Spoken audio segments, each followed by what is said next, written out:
جن کے بارے میں باتیں ہو رہی ہیں وہ سارے بڑے محترم لوگ ہیں، اور جو ہمارے پیچھے سے ایک آواز آئی تھی وہ ملکہ ترنم نہیں بلکہ بادشاہ تحت اللفظ ہے۔ حماد خان میرے اس وقت کے دوست ہیں جب وہ پروفیسر نہیں تھے، لیکن اس وقت بھی وہ پروفیسروں جیسی حرکتیں کرتے تھے۔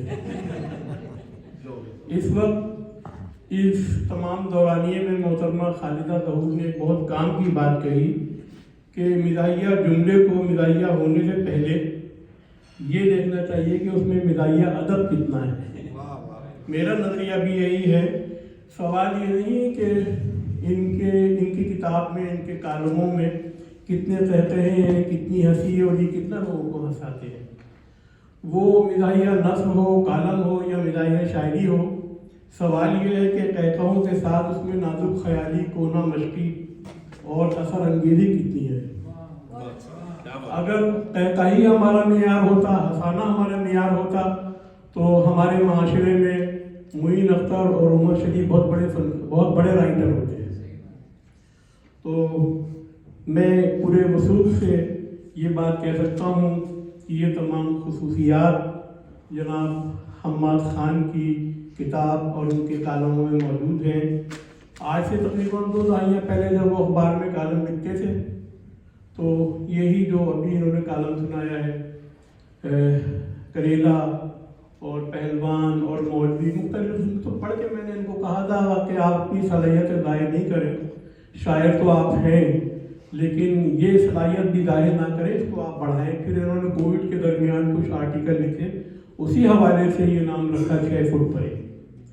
تو ایک بات اور آخر میں کہنا چاہتا ہوں کہ ایک اچھے شاعر کو ناکام نثر نگار اور کامیاب نثر نگار کو ناکام شاعر بننے میں دیر نہیں لگتی۔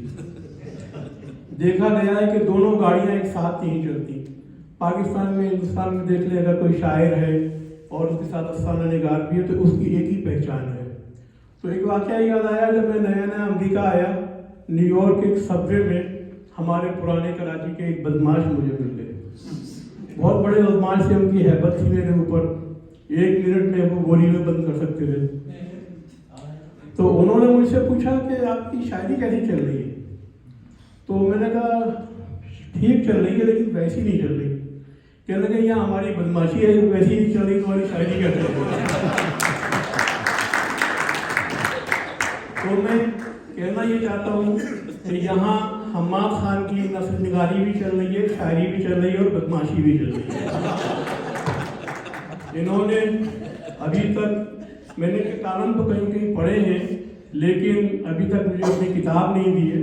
اس پر دلاور سگار کا ایک شعر ہے کہ ہم نے تو صرف سونگ لیا ہے گلاب کو، ہم نے تو صرف سونگ لیا ہے گلاب کو، آگے وہ جانے جس نے پڑھا ہو کتاب کو۔